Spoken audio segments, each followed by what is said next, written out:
New research released by Intellidex shows that the charitable and community components of some of the 100 largest JSE companies' empowerment deals have a net asset value of 37 billion rand, and to date have distributed some 3.3 billion rand in public benefit projects.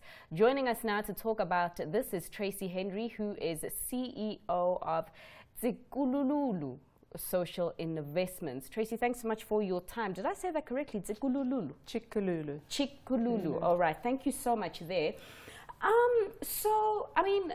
This research, there's quite mixed portions going on here about the exact impact of BEE over the past 10 years.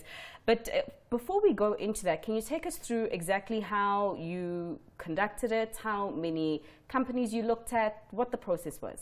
So Intellidex started this research back in 2015. That's when the first report was released, and that's specifically focused on BEE deals in general.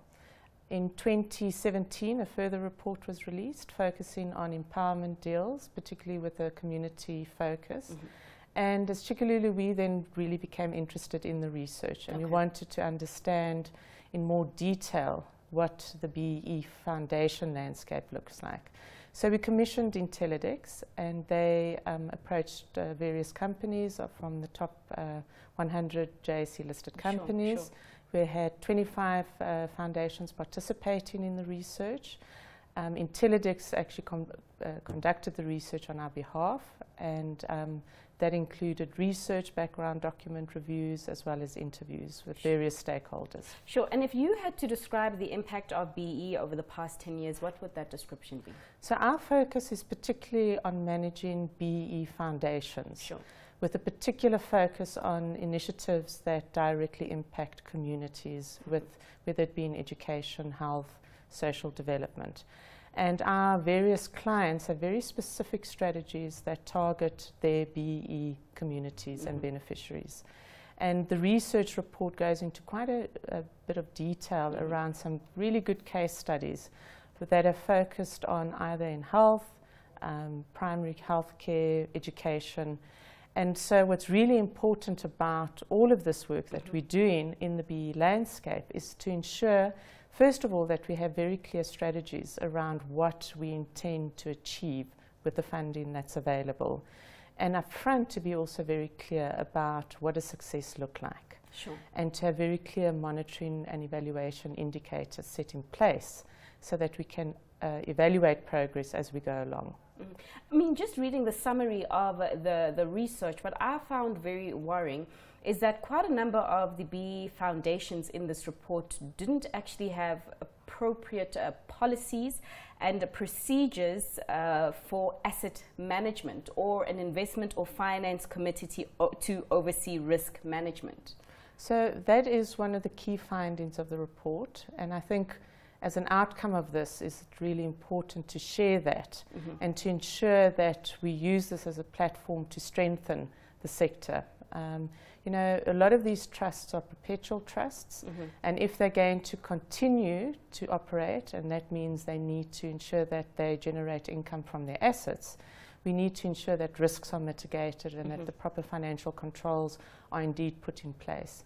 Some of a small amount of the trusts actually do have investment committees, but by and large, most of them don't. So I think this is a real eye-opener. Why do you think that is, though? Do you think, is it just too much for the company to focus on that and also growing its shareholder value? I mean, why wouldn't they set up such committees? I think over time, there's a greater recognition that the management of social investment funds needs to be professionalized, and that it's become a lot more complex. There's a lot of legislation that applies to the management of social investment funds, and that skills really need to match that. And that talks to the composition of boards as well, to ensure that you have the right trustees and board members who will ensure that the proper governance and oversight is in place. And what did the report say about that governance and oversight? I mean, quite often we read too many stories about how BEE boards, in some cases, many of the board members keep the money for themselves, and you don't actually see the full benefits trickling down to the community. Sure. So, I mean, the report does include a case study of a trust that has, gone in the wrong direction. Sure. So that, your listeners or viewers can read about in the report, which is available online. But, board of trustees are accountable to various stakeholders, and there are very clear reporting guidelines that need to be followed. And there are also very clear guidelines in terms of how much can be spent on operating costs and the like. And stakeholders also need to ensure that those board members are held accountable to avoid issues such as fronting and the like. Yeah. I mean, other than we've listed the fact that a lot of these trusts didn't or don't actually have investment strategies or finance committees to oversee this. You've highlighted also governance being of particular concern in some cases. Going forward, as South Africa continues to map up how best to include a lot more people in the economy and ensure that more people get the economic dividend of South Africa's growth, how should government be looking to foster BEE in the future? So a lot of collaboration is required, and a lot of strategic oversight. We know, and I think this research clearly highlights it as well, is that there's a lot of financial resources available for social investment and for development initiatives. What's really important is how it's applied and ensuring that it's very strategic in its approach. And if we collaborate as investors, we can really leverage what we have. And we need to do this in partnership with government as well. And there's some really good examples of foundations, BEE foundations, that are doing work in partnership with government, whether it's through the Department of Basic Education or the Department of Health, to really accelerate development in the country. Because, I mean, some of the concerns from private sector is that government is constantly moving the needle in terms of what it requires for BEE or empowerment.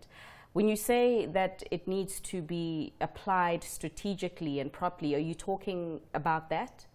So obviously there's a lot of change and consultation still happening at the moment in terms of various charters, BEE amendments, and that, the outcome of that we still need to see.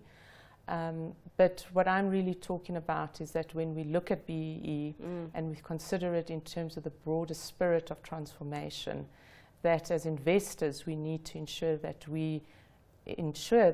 the funds that are available are invested in its true meaning of transformation. It changes the lives of people on a day-to-day basis. Sure. Tracey, thanks so much for your time. We will leave it there. That was Tracey Henry, CEO of Tshikululu Social Investments.